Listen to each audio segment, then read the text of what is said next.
La memoria se vuelve borrosa cuando nos remontamos a los orígenes. Y es que las tierras andaluzas han estado pobladas al menos desde hace 1.000.000 de años. Desde los tiempos que los libros llaman el Paleolítico. Poco queda, como imaginarán, de entonces. Unas cuantas piedras, paredes pintadas, restos fósiles. Pero aún así nos hacemos una idea. El resto humano más antiguo encontrado en Andalucía es el de un diente de leche, perteneciente al bautizado como niño de Orce, que de hecho es el resto humano más antiguo de Europa Occidental. Vaya, casi nada. Y llegó el frío. La época de las glaciaciones, en el Paleolítico Medio. Las cuevas, como la de la Carihuela en Granada, se convirtieron entonces en el refugio del neandertal, un homínido primo hermano nuestro, hoy desaparecido, pero al que le debemos al menos un 2% de nuestro ADN. Estos vivían en pequeñas bandas, que se movían de un lugar a otro, en función de la disponibilidad de caza y frutos que recolectar. En la imagen podemos apreciar algunas de las herramientas que utilizaban. Como ven, nada de smartphones, sino tallar piedras a golpe. Pero no piensen que los hombres y mujeres del Paleolítico eran unos malajes, ni mucho menos. También tenían su sensibilidad, su arte y su salero. Y de él nos ha quedado cumplida muestra en las paredes de cuevas y abrigos rocosos. Admiren, si no, las pinturas rupestres, por ejemplo, de la cueva de la Pileta en Málaga, con sus pájaros, sus caballos. Eran los tiempos del Paleolítico Superior y ya se practicaban los grafitis. 5.000 años antes de Cristo. Se avecinan cambios. Las tierras de nuestra Andalucía entran de lleno en el Neolítico, lo cual implica la llegada desde el Mediterráneo oriental de la práctica de la agricultura y la ganadería. Nunca en la historia ha habido una innovación tan decisiva. Almería fue la pionera. En el Levante andaluz aparecen los primeros poblados de comunidades sedentarias. Unas pocas chozas circulares, pero al menos se acabó eso de ir de aquí para allá buscando comida. Cosechas y ganado proporcionaron una vida más cómoda, más segura.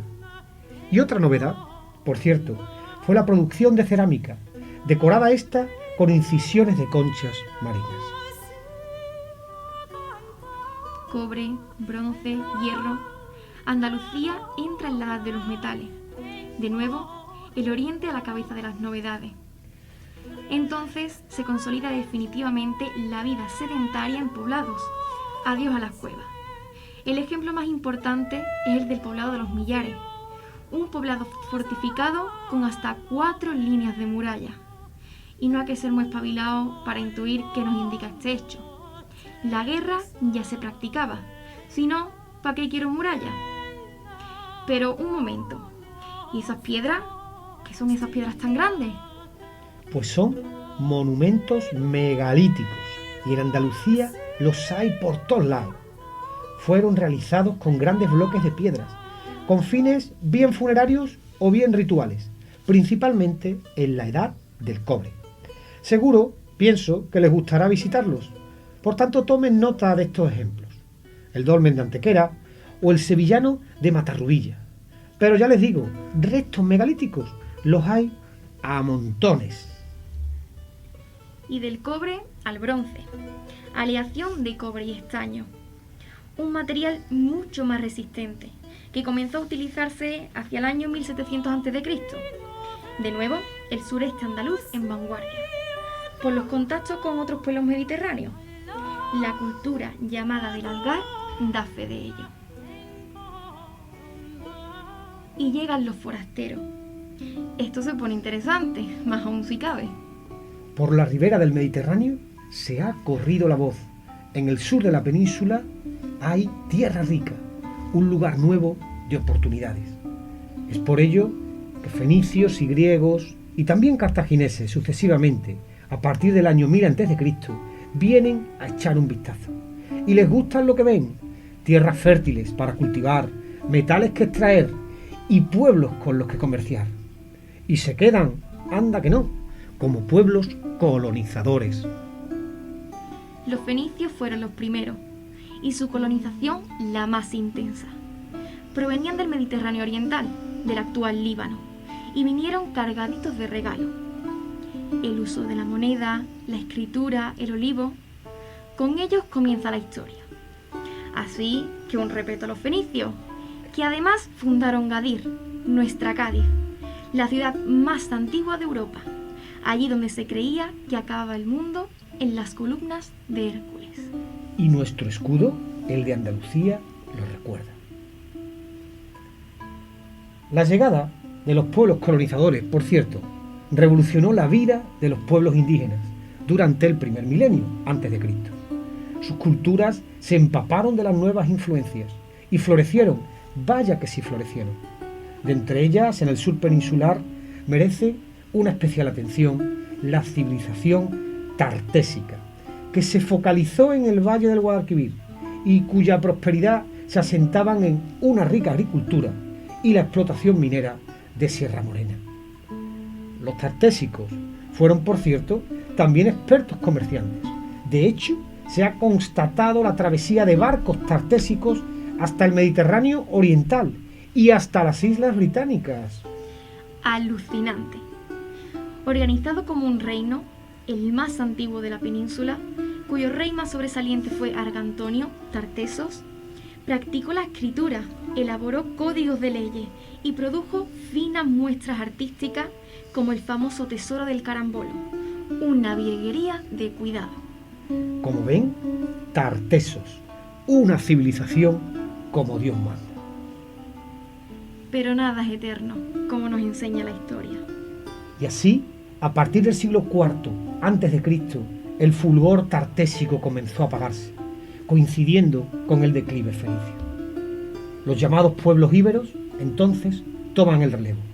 Turdetanos y túrdulos en el valle del Guadalquivir, bastetanos y oretanos en la Andalucía oriental, son los más señalados. De ello, nos quedan sus santuarios en zonas montañosas, a modo de ermitas primitivas, donde depositaban figurillas de bronce y barro como ofrenda a sus dioses. O también nos ha llegado maravillosas esculturas funerarias como la Dama de Baza o los famosos relieves de Osuna. Y llegaron los romanos. Palabras mayores. La potencia mediterránea más poderosa de la antigüedad puso sus ojos en las golosas tierras andaluzas a partir del siglo III a.C. Su intención no era, sin embargo, fundar simplemente colonias costeras e incluso comerciar, como ya habían hecho griegos o fenicios, sino expandir su creciente imperio. Menudos eran los romanos.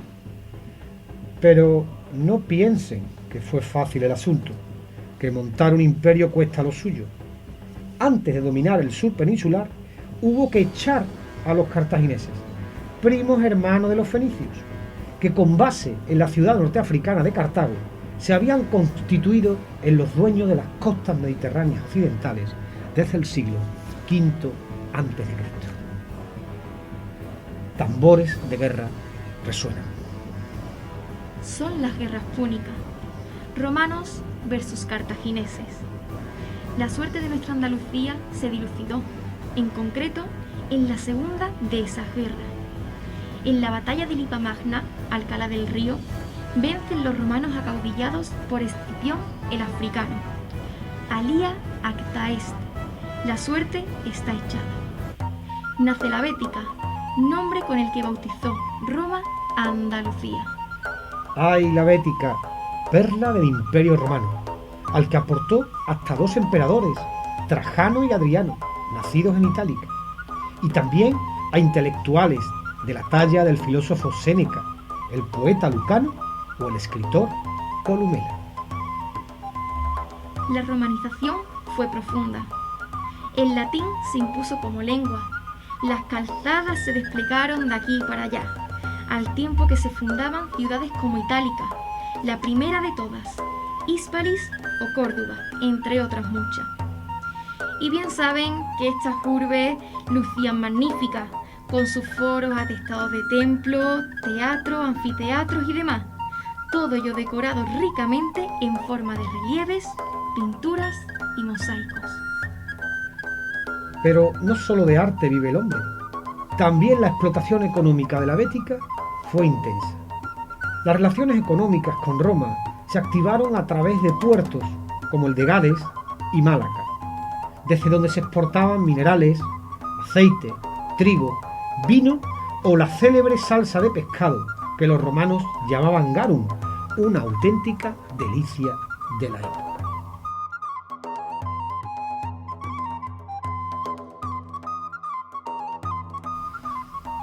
No hace falta ser un lince para entender la naturaleza decisiva de la romanización en nuestra historia, aunque muchos capítulos nos quedan y no de menos enjundia para conocerla y disfrutarla.